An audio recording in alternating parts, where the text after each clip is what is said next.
Hi, everybody. I'm Brittany Lewis, a reporter here at Forbes. Joining me now is my Forbes colleague, staff writer Zach Everson. Zach, thanks so much for joining me. Thanks for having me on again, Brittany. A name that has been dominating the headlines for the past month has been embattled former Congressman Matt Gaetz. You're reporting on his potential next move, but describe how the past couple of weeks have played out for the Florida Republican. Wow, I'm not sure if we have time for all of that, but so he was a member of Congress and he was under investigation for a whole bunch of sexual misconduct allegations. The House Ethics Committee was apparently just a couple days away from voting whether or not to release the report, at which point President-elect Donald Trump nominated Gaetz to be the next Attorney General.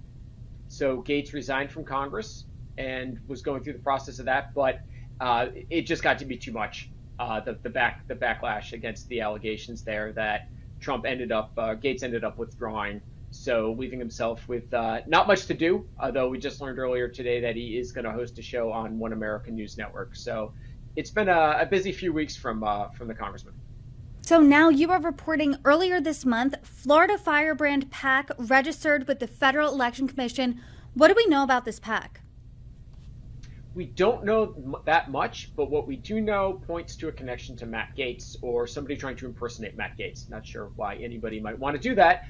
But Matt Gaetz, obviously, Florida man.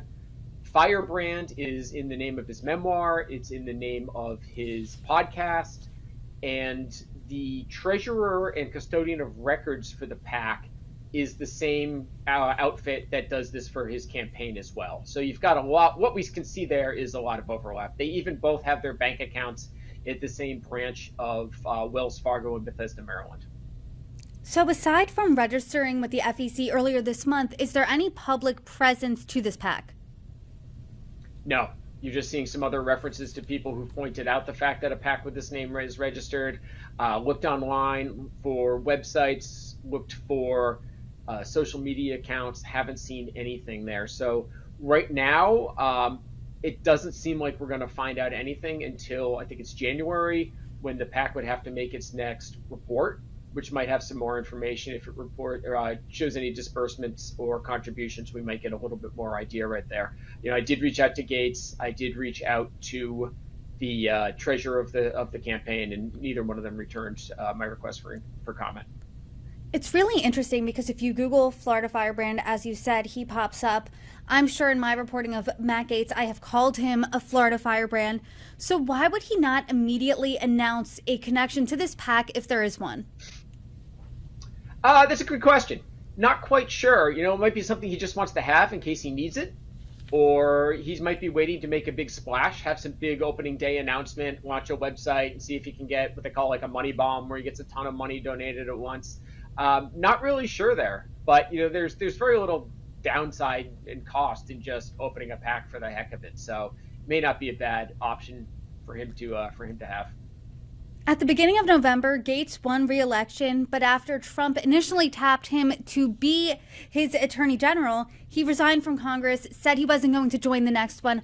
Obviously, that all didn't pan out. He's not going to join the Congress after the AG dream was dashed there. Is there any indication of what his political future could be?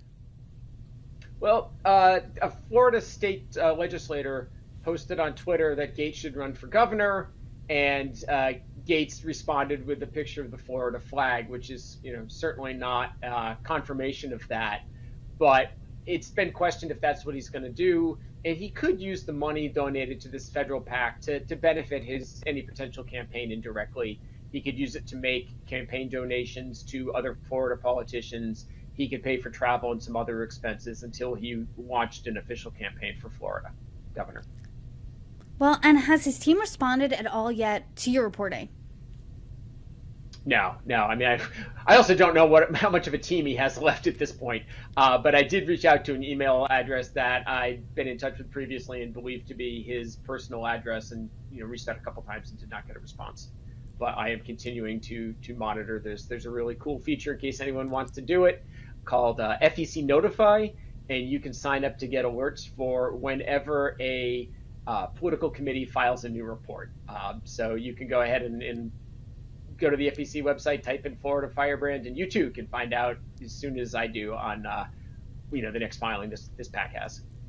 Well, since you have the notifications already set up, I will rely on you for the next reporting here, and then hopefully you can come back on and break it down with me.